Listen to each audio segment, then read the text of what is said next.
Ini nih para orang-orang berkedok agama ini memang kudu diinin. Punten ya.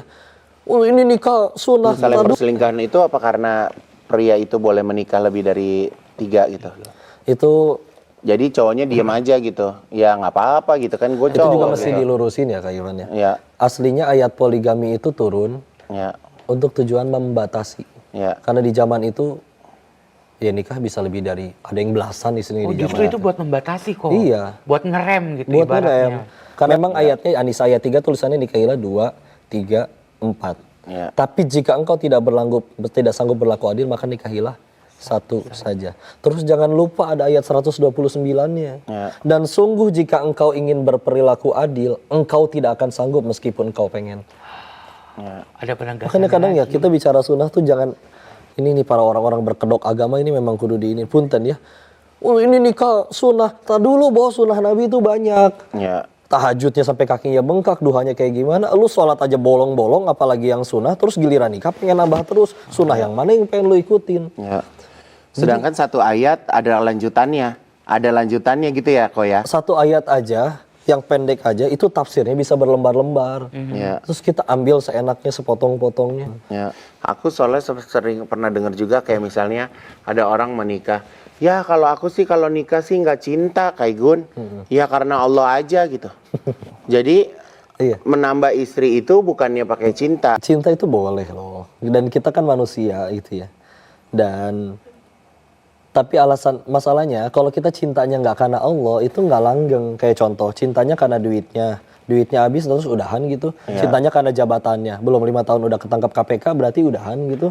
Tapi kalau cintanya karena Allah, kalau cintanya karena Allah kan akhirnya jadi betul kan. Akhirnya mau dia baik, mau dia buruk, kebaikannya jadi pahala bagiku, kekurangannya menjadi penggugur dosa bagiku. Maka apapun yang terjadi denganmu, wahai istriku, maka kamu cuma mendekatkan aku ke surganya Allah. Itu harusnya jadi seperti itu. Nah kalau dia berkata, aku cintanya karena Allah, yakin, bisa buktiin. Ya. Masalahnya, ya dia nanti akan membuktikan omongannya sendiri. Ya. Nah ketika akhirnya bicaranya karena Allah, masalahnya Nabi juga udah ngingetin bahwa kamu memilih wanita itu dari 4 hal. 1, boleh lihat dari hartanya, tapi ini yang kriteria paling bawah.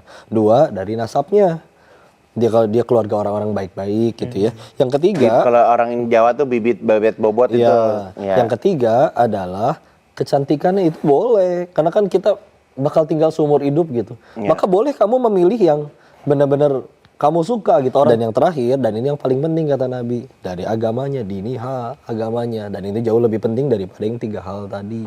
Masalahnya ketika akhirnya Nabi ya dulu ngerakuin seperti itu, 1 kan dia wahyu, 1 petunjuk, dan semua istilah Nabi itu mewakilkan semua jenis karakter wanita yang ada di dunia. Begitu juga para sahabat, kalaupun ada yang menikah ya kita bisa berhuzon. Kalau sekarang ya pelakunya ini kudu kayak gimana dianya ketaatan kepada Allahnya. Jadi jangan sekedar masalah nikahnya aja yang ditambah. Jadi jangan suka dipelintir kayak gitulah. Susah loh berlaku adil. Agama itu seluruhnya akhlak. Jadi kalau pengen ngelihat orang udah bener atau enggak agamanya, jangan lihat berapa banyak dia gerak sujud. Iya sholat itu bagus, tapi lihat coba akhlaknya kayak gimana. Kalau misalkan iya dia pakaiannya agamis, dan tapi kadang pakaiannya agamis juga akhlaknya nggak sesuai juga banyak juga. Dia. Kan Nabi bahkan ada yang tanya ke Nabi, "Hai Nabi, ada orang sholat, puasa, sedekah, tapi tetangganya tidak selamat dari lisannya." Tetangga loh ya, bukan orang tua, bukan anak, bukan pasangan. Kata Nabi, dia di neraka. Karena orang harusnya makin benar ibadahnya, makin jadi kebaikan bagi orang. Kita nggak pernah disuruh sholat 24 jam, Ivan. Ya. Tapi ibadah kita yang segitu-gitunya tuh sanggup membuat kita jadi manusia yang seperti apa. Ingat, ngaji itu tujuannya untuk makin jago nyari kekurangan diri, bukan makin jago nyari kekurangan orang. Nyari kekurangan orang jago, kekurangan diri nggak peduli, terus aja berbuat yang Justru seharusnya kalau kita bisa ngaji, mengamalkan semuanya, justru benteng kita semakin kuat ya, karena kita semakin tahu larangan-larangannya ya. Kok kenal orang-orang yang karena akhirnya masuk circle kayak gitu ya, ngaji gitu ya. Ada orang-orang yang misalkan kayak kita lagi karya wisata atau kayak rihlah, dia datang ke kamar mandi, dia nggak bawa odol, sikat giginya ada, dia bisa keluar lagi loh. Maaf ini ada odol punya siapa, saya boleh minta nggak seujung kuku aja? Punya saya, pakai aja. Oh kalau orang mah biasa mengambil aja gitu ya, dia pakai keluar ya. Ya Allah, Insya Allah. Pak, Kenapa nggak pakai dulu, itu cuman odol, nanti keluar tinggal minta. Kan itu belum minta berarti belum halal bagi saya takut nggak ada umur keluar dari kamar mandi. Masya Allah. Perkara gitu aja dia nggak berani ngambil. Ya. Kalau udah orang, apalagi jahat ke orang, ngomong jahat ke orang, nyakitin hati istri. Ya. Beragama tuh kayak begitu. Kurang-kurangin ikut campur masalah orang lain. Apalagi effort menghujat dan berkata buruk. Ingat, kalau salah jadi fitnah, kalau benar jadi gibah. Iya. Jadi terkadang nih zaman sekarang orang tuh lebih sibuk untuk bisa ngurusin permasalahan orang lain daripada mengurusi dirinya sendiri. Iya, Sampai kadang lupa. Kita lupa kalau mati itu nggak ditanya kelakuan orang, tapi ditanya kelakuan masing-masing. Ya. Jadi ya aslinya yang ingat ya teman-teman, yang paling bahaya dari diri kita tuh bukan julitan orang, bukan siriknya orang, tapi justru dosa kita sendiri. Ya. Tapi gara-gara kita dosa orang jahatin ke kita, itu pun aslinya pertolongan. Gara-gara itu dosa-dosa kita berguguran. Jadi ya, yuklah mulai ubah sudut pandangnya gitu. Nggak bisa hidup. Karena kita kalau hidup seenak diri sendiri, nanti kan yang kita sendiri yang kena batunya. Nggak bisa. Gitu. Itu nanti di alam setelah kematian. Lalu yang benar-benar jadi pegangan kita cuma amal soleh. Gitu.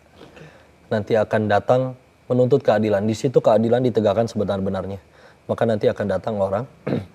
Dan ketika dia minta kebalasan gara-gara dia pernah dizolim sama kita, maka pahala kita digunakan untuk bayar dia. Dan kalau misalkan pahala kita udah habis, dosa dia kita yang angkut. Maka bayangin kalau misalkan baru satu orang aja udah bikin kita bangkrut, muflis kata Nabi, nengok di belakang ternyata antriannya masih sekian banyak. Kadang-kadang kalau kepikiran, ya Allah, kalau ada yang mohon maaf diamanahi kepemimpinan ngurus jutaan rakyat Indonesia, terus dengan sengaja zolim hanya untuk perutnya, itu gimana dia tanggung jawabnya? Makanya dengan aslinya mikir kayak gini aja, itu udah hati yang masih hidup, kita berbuat baik. Apapun yang bisa kita lakukan, kalau orangnya masih ada, inilah dia ya. Imam Nawawi itu ngingetin, kita dosa sama Allah tuh, sujud Allah pasti ngampunin, bismillah. Tapi dosa ke orang, dia nggak ridho, itu akan dituntut benar-benar di sana. Makanya mikir berkali-kali sebelum ketikan kita, ucapan kita jahatin orang. Kalau orangnya masih ada, minta kehalalan, maafin saya, ridhoin saya. Kalau orangnya benar-benar nggak ada, kita benar-benar udah dicari pun nggak ketemu, atau bahkan misalkan sudah wafat duluan atau gimana, maka kita cara terbaiknya kita berupaya jadi pahala jariah bagi mereka. Itu kan punya kalau rezeki, misalnya sedekah untuk atas nama dia. Kita tuh nggak laku sih, semua yang kita lagi kumpulin benar-benar kejar itu nggak laku. Harta aja, kita harta nggak ditanya saldonya berapa, ditanyanya dapatnya dari mana, dipakainya untuk apa. Kita nggak ditanya followersnya berapa, tapi akan ditanya kamu ajarin apa ke followers kamu, kamu bikin konten apa. Kita punya jabatan. Berarti itu cobaan juga ya, kok punya followers banyak. Titipan ya. Popularitas itu, Kak Ivan, cuman alat buat ngenalin Allah. Mumpung ada yang nonton, kita bikin mereka jadi tahu Allah. Kalau ngajarinnya yang ternyata na'udzubillah zalim, buat apa jadi dosa jariah?